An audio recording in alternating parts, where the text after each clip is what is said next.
A thing of beauty is a joy for ever అంటారు. కానీ అదే బ్యూటీ ఇన్ క్యారెక్టర్, అదే బ్యూటీ ఇన్ లుక్స్ సోషల్ మీడియాలో ఉండగానే వాళ్ళని ట్రోల్ చేస్తారు. ఎందుకంటే ట్రోల్ చేయడం, ఫేస్లెస్ ట్రోలింగ్ చాలా ఈజీ. ఎందుకు జడ్జి చేస్తారు?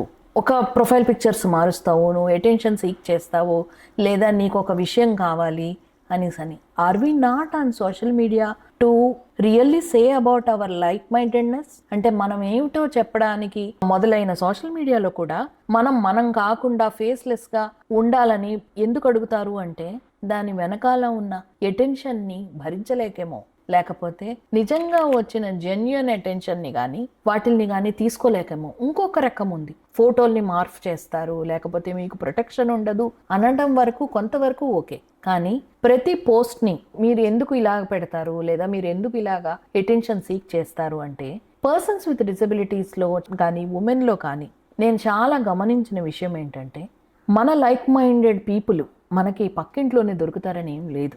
మనం ఏమిటో తెలియడానికి మనం సోషల్ మీడియాలో ఉండడం తప్పు కాదు.